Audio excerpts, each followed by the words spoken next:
Hello friends, how are you all? I'm Vali and today I'm going to discuss PYQs of July 2018 education subject. So our first question is, which one of the following combinations gives a correct reason for including philosophy of education in teacher education curriculum? तो आपको बताना है in combination में से जो सही है किसके बारे में, फिलोसफी ऑफ एजुकेशन के बारे में टीचर एजुकेशन करिकुलम में। फिलोसफी जो है एक ओल्डेस्ट डिसिप्लिन है आपका। फिलोसफी आपको हेल्प करती है अंडरस्टैंड करने में educational concepts in a holistic way. That means कि आपको पूरे तरीके से अच्छे से आपको समझ में आता है, आप अच्छे से चीजों को अंडरस्टैंड कर पाते हो। फिलोसफी और एजुकेशन जो है वो दो साइड्स हैं एक ही कॉइन की। फिलोसफी हेल्प करती है डेवलप करने में एक better personality of perspective teachers, या फिर philosophical analysis of educational concepts helps करते हैं developing a rational view point, that means logical view point. तो एक बार हम इसके पढ़ लेते हैं इसका कंसेप्ट कि फिलोसफी के एक सिस्टम है किस चीज का, बिलीफ का, रियलिटी के बारे में क्या बिलीव्स हैं लोगों के, फिलोसफी उसको बोलते हैं। एक इंटीग्रेटेड व्यू वर्ड का, it includes an understanding of the nature of existence, human kind and its role in the world.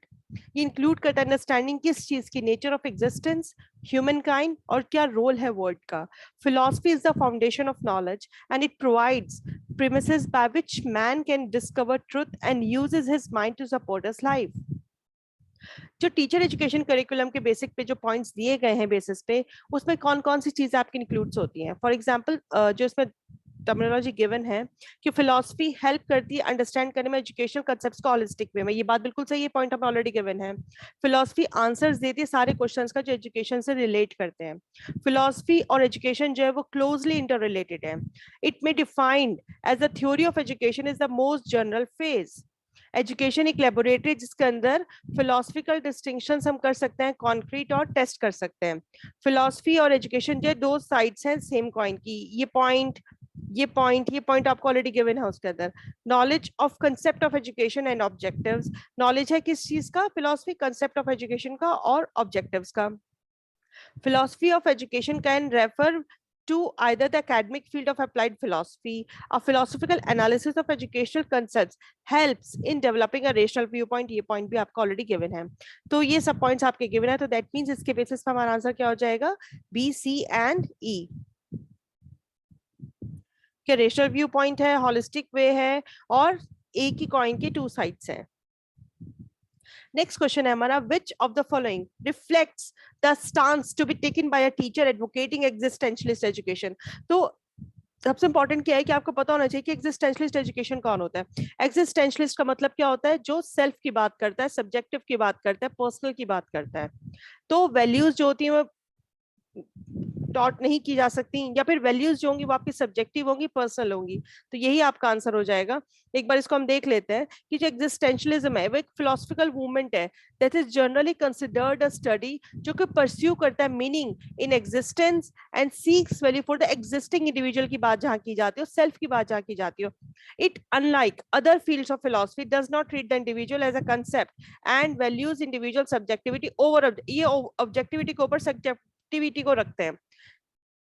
यहाँ फ्रीडम की बात की जाती है, इंपॉर्टेंस की बात की जाती है, कि पर्सनल इंपॉर्टेंस की बात की जाती है। It relates to the questions regarding the meaning of life and subjective experience, के आदमी ने खुद क्या एक्सपीरियंस किया है, ये चीजें इतनी ज्यादा इंपॉर्टेंट है इसमें। मोस्ट इंपॉर्टेंट प्रिंसिपल्स इसके आते हैं, importance of subjectivity, men's freedom, attention on human weakness and security.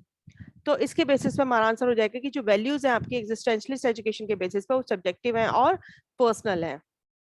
Prayer can not be offered with an empty stomach, ये बात किसने कही है, कि ये किस आइडियलिज्म ने कही है, नेचुरलिज्म ने कही है, प्रैग्मेटिज्म ने कही है, फिर लॉजिकल पॉजिटिविज्म ने कही है। प्रेयर्स जो होते हैं वो जनरली आप एम्प्टी स्टमक से ऑफर नहीं कर सकते। ये स्टेटमेंट जो है प्रैग्मेटिज्म को सपोर्ट करती है। बहुत सारे रीजंस हैं जो ये कहते हैं कि अगर आप खाली पेट हैं तो आप कंसंट्रेट नहीं कर सकते अपनी प्रेयर में। अकॉर्डिंग टू प्रैग्मेटिज्म वैल्यूज कैसी होती हैं, इंस्ट्रूमेंटल होती हैं। देयर आर नो फाइनल और फिक्स वैल्यू, बहुत इंपॉर्टेंट पॉइंट है, यही पूछे जाते हैं अक्सर कि वैल्यूज कैसी हैं। हमने जब अभी एग्जिस्टेंशियलिस्ट में पढ़ा उसमें था सब्जेक्टिव वैल्यूज होंगी, पर्सनल होगी, इसके अंदर कोई फिक्स कोई फाइनल वैल्यू नहीं होती। They are evolved and are not true for all the times and for all the situations. ये इंस्ट्रूमेंटल है, ये हर बार सही नहीं होती, हर बार चेंज होती है ये, इसलिए ना तो ये फाइनल है और ना ही ये फिक्स है प्रैग्मेटिज्म में। बट एग्जिस्टेंशियलिज्म में वैल्यूज आपकी सब्जेक्टिव होंगी और पर्सनल होंगी। तो इस बेसिस पे हमारा, क्योंकि ये बात कही गई है प्रैग्मेटिज्म ने, तो ये है हमारा इसका answer. Maya takes a contrary view to Brahman. Contrary का मतलब डिफरेंट।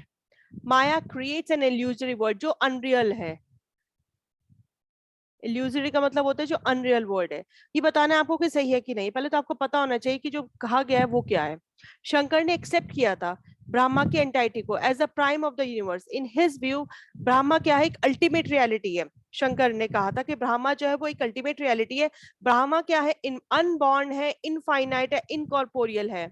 ब्रह्मा एक फैक्टर है यूनिवर्स का जिसे हम अद्वैत कहते हैं। Advaita, this is Advaita of Shankar.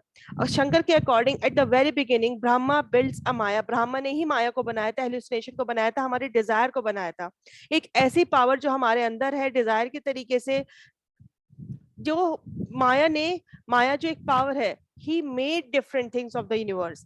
इसलिए शंकर के हिसाब से माया जो थी रूट पावर है ब्रह्मा की। माया जो है ना तो वो ट्रू है ना वो फॉल्स है। शंकर कहते थे ये इनएक्सप्रेसिव है। तो अगर हम क्वेश्चन के हिसाब से देखें तो माया है एक डिफरेंट व्यू है ब्रह्मा का। ये बात अपने लेवल पे बिल्कुल सही है, क्योंकि एक हेल्यूसिनेशन है। माया एक इल्यूजरी वर्ल्ड को क्रिएट करती है, क्योंकि माया क्या एक डिजायर है।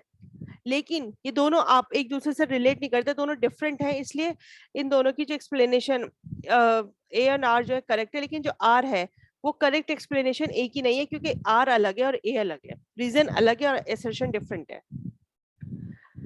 Select a correct combination of concepts which will represent Buddhism. तो पहले आपको पता होना चाहिए कि बुद्धिज्म के कौन से हैं। और इसमें अंदर क्या था कि जो हमारा अनेकांतवाद और सयादवाद जो था जैनिज्म का था। लेकिन वैभाषिक पबज्जा सेरेमनी ये सब चीजें किसमें होती हैं, संस्कार सौतांत्रिक, ये सब हमारा बुद्धिज्म में होता है। तो इसके हिसाब से हमारा आंसर क्या हो जाएगा, second third fourth and fifth, because first and six हमारा एलिमिनेट हो जाएगा, ये हमारा जैनिज्म में आता है। तो इस हिसाब से जो हमारा आंसर हो जाएगा हमारा फोर्थ। सो ये था हमारा आज का लेसन। नेक्स्ट लेसन में इसके नेक्स्ट क्वेश्चंस कराऊंगे ताकि आपके रिवीजन एग्जाम से पहले सारा पूरा हो जाए। So thank you for attention friends, stay blessed and enjoy learning and see you soon with the next video.